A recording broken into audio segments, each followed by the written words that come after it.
अस्सलामुअलैकुम everyone, welcome to another vlog. Guys, आप लोगों ने जो लास्ट वाला व्लॉग मैंने दिया था उस पर आप लोगों ने इतना प्यार शो किया है। जो मैंने जब मेरे ब्रदर इन लॉ ने दावत की थी, आप लोगों ने इतना प्यार शो किए, इतनी दुआएं आप लोगों ने दी है। मतलब इतने बड़े बड़े पैराग्राफ थे दुआओं के। मतलब मैं एक्सपेक्ट नहीं कर रही थी गाइस कि ऐसा होगा कि आप लोग इतनी दुआएं देंगे। एक मिनट ज़रा मैं ये ग्राउंड फ्लोर का, कि आप लोग इतनी दुआएं देंगे, आप लोग इतना प्यार करेंगे। मैं एक्सपेक्ट नहीं करती कि मतलब कोई स्ट्रेंजर्स भी ऐसी इतनी अच्छी दुआएं दे सकते हैं। लेकिन गाइस, मुझे बड़ा प्यार है आप लोगों से। आप लोगों ने जितना, मुझे इतनी खुशी हो रही थी कमेंट्स पढ़ के कि अच्छा गाइस, मैं कह रही थी कि मतलब जो बंदा आपको जानता ही नहीं है, आप ऑब्वियसली आप मुझे पर्सनली नहीं जानते, आपको जो मैं शो करती हूँ आप लोग सिर्फ उससे मुझे जानते हैं, उससे आप लोग को मैं पसंद हूँ, आप मुझे फॉलो करते हैं, लेकिन पर्सनली कोई लिंक नहीं है हमारा। उसके बावजूद इतने ज़्यादा प्यार, इतनी ज़्यादा दुआएं आप लोग जब मुझे दे रहे थे तो मुझे बड़ा अच्छा लग रहा था। खैर गाइस, मैं अभी अपने होटल से निकल चुकी हूँ और ये मैं जा रही हूँ। ये मैंने पहना है, ये जूते बड़े कंफर्टेबल है, थोड़े से मैं इसमें लंबी भी दिखती हूँ गाइस। मैं अभी उठी हूँ और इतनी शदीद गर्मी है ना यहाँ पर बाहर। मतलब यहाँ बाहर आप लोग नहीं टिक सकते, मतलब एक सेकंड के लिए भी नहीं। अभी मैं, ये मेरा होटल है गाइस, ये मेरा होटल है और यहाँ से इस वाले मॉल में मैंने जाना है नाश्ता करने। मैं नाश्ता करने जा रही थी तो मैंने सोचा मैं साथ साथ आप लोग को भी साथ साथ दिखाऊं कि मैं क्या नाश्ता करने जा रही हूँ। और हाँ, मैंने आप लोगों को वीज़ा का बताना था क्योंकि मुझसे वीज़ा के बहुत क्वेश्चंस किए जा रहे थे कि आपने वीज़ा कैसे लिया, क्योंकि दुबई के जो वीज़ा है, शोर है पता नहीं आप लोग को आवाज़ आ भी रही है कि नहीं, क्योंकि जो दुबई के वीज़ा है वो बैन है, विज़िट वीज़ा बैन है। तो मैंने सोचा मैं आप लोगों को थोड़ा सा साथ साथ बता दूँ। रोड क्रॉस करते हैं अभी हम यहाँ, और यहाँ पे कोई ज़ेब्रा क्रॉसिंग नहीं है तो हम यहीं से रोड क्रॉस करेंगे।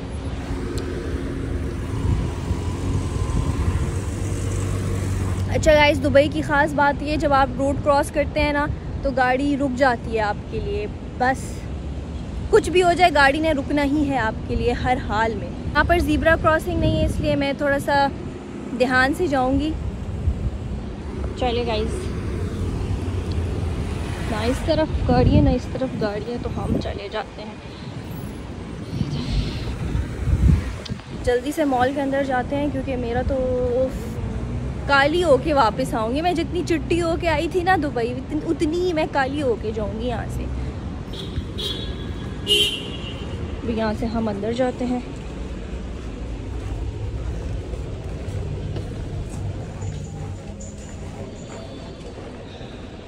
यहाँ से हम अंदर आ जाते हैं। यहाँ पर गाइस ये चाय वाला है, चाय वाला, और इधर मैंने पहले नाश्ता किया था और मुझे लग रहा है, और मैं सोच रही हूँ मैं यहीं पे नाश्ता कर लूँ क्योंकि इधर थोड़ा अच्छा नाश्ता मिलता है। फिर मैं सोच रही हूँ कि मैं यहाँ पर थोड़ा और एक्सप्लोर कर लूँ, अगर क्या पता कोई और अच्छा रेस्टोरेंट मिल जाए और मैं वहीं पर बैठ जाऊँ, क्योंकि ये एक चाय वाला पे एक दफ़ा ट्राई कर लिया तो मुझे लगता है कोई और ट्राई करना चाहिए। और यहाँ पर है काफ़ी सारे और भी, यहाँ पर बहुत सारे रेस्टोरेंट्स हैं। छोटी कॉफ़ी, नहीं छोटी नहीं लिखा हुआ। व्हाट इज़ दिस, इसको मैं क्या बोलूँ, सी को कैसे प्रोनाउंस करूँ। ये नहीं है, उस तरफ चलते हैं, क्या पता उस तरफ अच्छा सा कुछ हो। यार मुझे देसी नाश्ता करना है गाइस, देसी कोई नाश्ता करना है मुझे। इंग्लिश नाश्ता नहीं होता, मैं अंग्रेज़ी वाले नाश्ते नहीं कर सकती। और कॉफ़ी तो मैं पीती ही नहीं हूँ, मैं कॉफ़ी पी ही नहीं सकती, किसी हाल में नहीं पी सकती।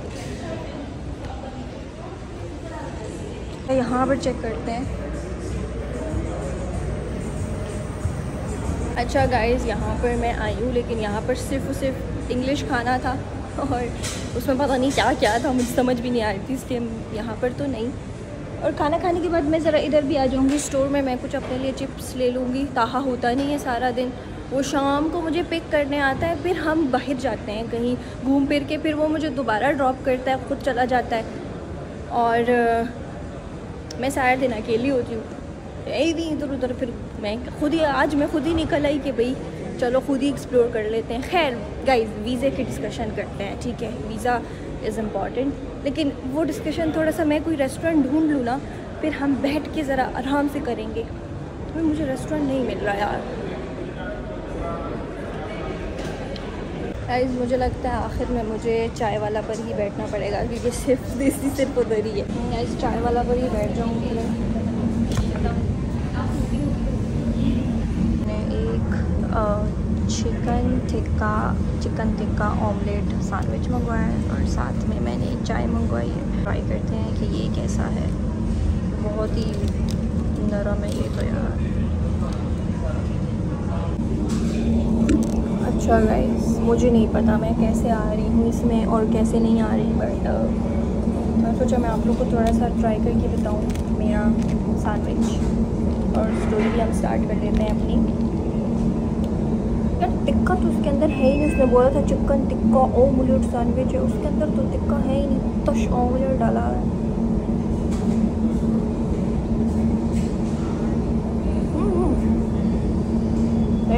टिक्का है और ये जो है बहुत अच्छा है। साथ में मैंने ऑर्डर की है इनकी चाय, कड़क चाय है ना। दुबई की कड़क चाय बहुत फेमस है, बहुत मज़े की। अच्छा गाइस, बात ऐसी है कि अब मैं आपको वीज़ा का बता दूँ तो दुबई की जो विज़िट वीज़ा है वो बंद है, वो आपके नहीं लग सकते।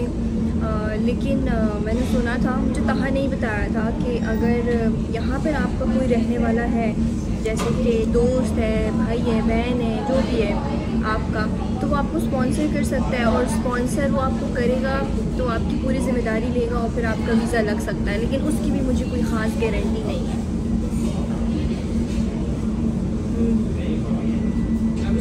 सैंडविच मेरा बहुत अच्छा है, गारंटी मैं आप लोगों को दे नहीं सकती। अच्छा गाइस, अभी बात ऐसी है ना, मैं जा रही हूँ यहाँ से बाहर क्यों जा रही हूँ, क्योंकि जब मैं वहाँ बैठी ना आप लोगों से बात करने के लिए, तो वहाँ पर कुछ लोग बैठ गए थे और वो जगह बड़ी क्लोज सी थी, तो वहाँ पर बहुत ज़्यादा शोर हो रहा था और मेरी आवाज़ नहीं आ रही थी। तो इसलिए फिर मैं अपना खाना खा के वहाँ से उठ गई और अब मैं अपने रूम की तरफ वापस जा रही हूँ।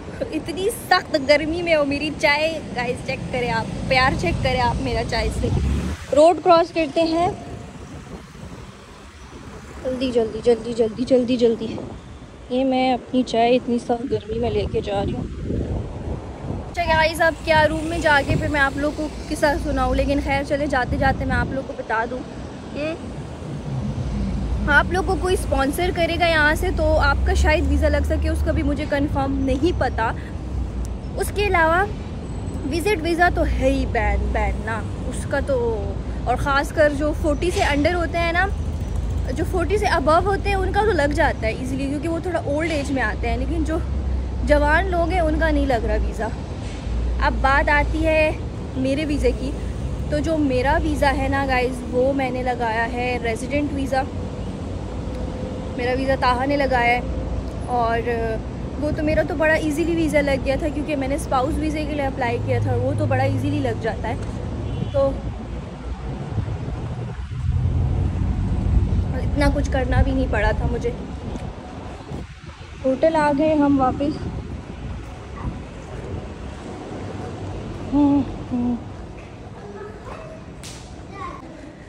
गाइस, मैंने क्या किया था कि सबसे पहले जब मेरा निकाह हो गया था ना, तो सबसे पहले आईडी कार्ड में जो है ना फादर का नाम हटा के आपको उधर अपने हस्बैंड का नाम डालना पड़ता है। मैं सर नेम की बात नहीं, हो यार मेरा कार्ड 1 मिनट। अच्छा गाइज, मैं सर नेम की बात नहीं कर रही, सर नेम चेंज नहीं करना पड़ता और सर नेम चेंज करना भी नहीं चाहिए। मेरा नाम मेमना शाह था और मेमना शाह ही है।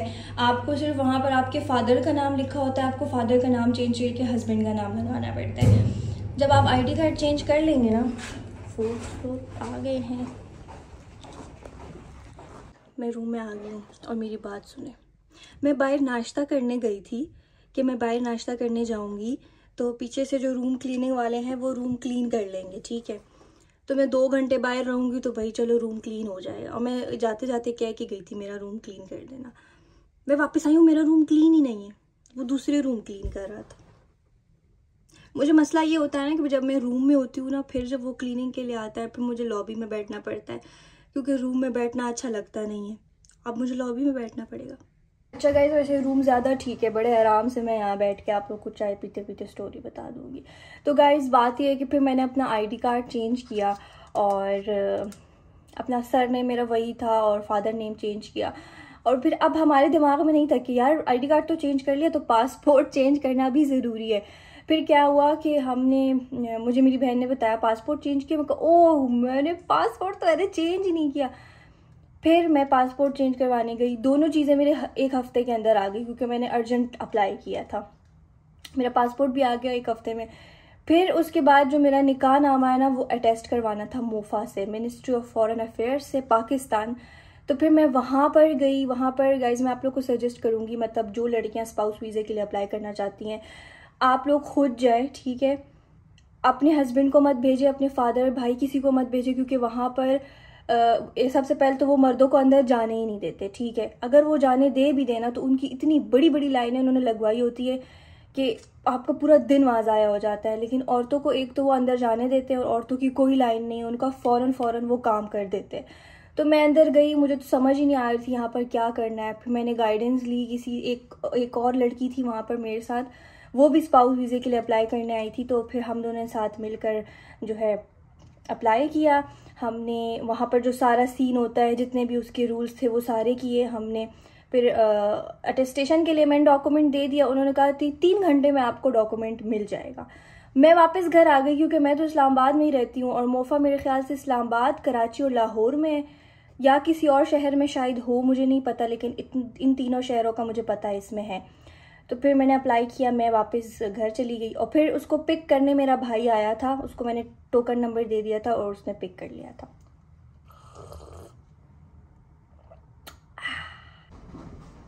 अच्छा गाइज, तो मेरे भाई ने डॉक्यूमेंट पिक कर लिया था और मेरे भाई ने वहीं से जो है ना डॉक्यूमेंट ताहा को TCS कर दिया था दुबई। अब आप लोग को बोला था रूम क्लीनिंग वाले गलत टाइम पर आएंगे और फिर मुझे लॉबी में बैठना पड़ेगा। अब मैं लॉबी में जा रही हूँ गाइस। फिर मेरे भाई ने जो है डॉक्यूमेंट TCS कर दिया था ताहा को दुबई, क्योंकि उसके मोफा के बाद हमने उसको अटेस्ट करवाना था एम्बेसी ऑफ दुबई से, UAE से, ठीक है। वो मैं पाकिस्तान से भी मैं कर सकती थी, लेकिन ताहा ने बोला पाकिस्तान में तुम्हें बड़ी ख्वारी होगी, वहाँ पर वेट करना पड़ेगा और पता नहीं क्या क्या। तो ताहा ने बोला तुम मुझे इसको TCS कर दो। फिर या तो वो मैं पाकिस्तान से करती या तो दुबई से, दोनों में से किसी एक जगह से बस करना था, ठीक है। ताहा ने कहा तुम इसको भेज दो, मैं दुबई से ही कर दूँगा और फिर यहीं से वीज़ा अप्लाई कर दूँगा। तो मैंने भेज दिया दुबई। निकाह नामा पहुँचा तो फिर ताहा ने एम्बेसी ऑफ UAE से अटेस्ट करवाया और एक और जगह से भी किया था यार, पता नहीं, मुझे याद नहीं आ रहा कि अब एक और जगह थी, मुझे नहीं याद आ रहा कहाँ से किया था, लेकिन किया था 2 जगहों से किया था अटेस्ट। जब वो अटेस्ट होकर आ गया था, एक दिन में अटेस्ट होकर आ गया था। फिर ताहा गया है, ताहा ने सारे डॉक्यूमेंट्स लिए हैं, मेरा ID कार्ड, उसका ID कार्ड, मेरी मम्मी का ID कार्ड, बबी जान का ID कार्ड और पेरेंट्स के ID कार्ड्स चाहिए थे, फुल नेम्स चाहिए थे और सारे डॉक्यूमेंट्स लेके वो गए और उसने ख़ुद अप्लाई किया है वीज़े के लिए। वीज़ा अप्लाई किए, फ़ौरन आ गया वीज़ा। वैसे मैंने सुना है वीज़ा 1 दिन में आ जाता है, लेकिन उस टाइम हॉलीडेज़ चल रही थी तो वीज़ा जो है वो थोड़ा सा डिले हो गया था। और इतना डिले नहीं हुआ था, बस 2-3 दिन डिले हुआ था, हाँ 3 दिन शायद ज़्यादा लगे होंगे। तो उसके बाद फिर मेरा वीज़ा आ गया था। फिर जब वीज़ा आ गया था ना, तो वीज़े के बाद आपका दुबई जाना ज़रूरी होता है ताकि आपकी एंट्री हो जाए। तो फिर इसलिए मैं अभी दुबई आई हुई हूँ। तो दुबई आने का मेन मकसद मेरा ये था कि मैं इधर आऊँ और एमिरेट्स ID बनवाऊँ ताकि मैं यहाँ की रेजिडेंट बन जाऊँ। तो गाइस फिर मैं दुबई जब आई हूँ, फिर यहाँ पर हमने मेडिकल के लिए अप्लाई किए है। फिर मेरा मेडिकल हुआ है, मेरे ब्लड सैंपल लिए गए हैं, मेरे एक्सरे किया गया है कि कहीं मुझे कोई बीमारी तो नहीं है। एमिरेट्स ID मिलने से पहले वो लोग ये टेस्ट करवाते होते हैं। फिर मेरे टेस्ट हुए, टेस्ट क्लियर आ गए और उसके बाद फिर मैं स्कैन करने गई हूँ अपने फिंगरप्रिंट्स और उसके बाद ईज़िली स्मूथली मेरे होटल में जो है आज मेरी एमिरेट्स ID मुझे रिसीव हो गई है। तो बस ये सीन था स्पाउस वीज़े का, तो ये सीन था। और बाकी अगर आप विज़िट वीज़े का मुझसे पूछेंगे तो विज़िट वीज़ा आप अगर अपनी फैमिली के साथ अप्लाई करते हैं तो लग जाता है, क्योंकि पहले मैं विज़िट वीज़े पे आई थी पहले मैं, और उस टाइम मैंने अपनी मम्मी के साथ अप्लाई किया था, मेरा वीज़ा लग गया था। मैंने अकेले अप्लाई किया था, मेरा वीज़ा रिजेक्ट हो गया था। तो अगर आप अपने मम्मी बाबा के साथ अप्लाई करते हैं तो आपका वीज़ा लग जाएगा, अकेले आपका नहीं लगेगा वीज़ा। और बाकी वर्क वीज़ा तो आपको कंपनी से मिलता है। अगर आप किसी कंपनी के साथ जॉब करते हैं, कहीं पे आपकी जॉब लग जाती है, तो वो आपको वीज़ा इजीली दे देते हैं अगर वो चाहें तो। ये सीन था गाइज़। तो गाइज़ अब मैं सोच रही हूँ, बहुत ज़्यादा गर्मी हो रही है, बोर भी हो रही हूँ। मेरे होटल के ऊपर स्विमिंग पूल है, मैं सोच रही हूँ मैं चली जाऊँ स्विमिंग करने थोड़ी सी। तो व्लॉग हम यहीं पे एंड कर देते हैं। तो guys thank you so much for watching my vlog.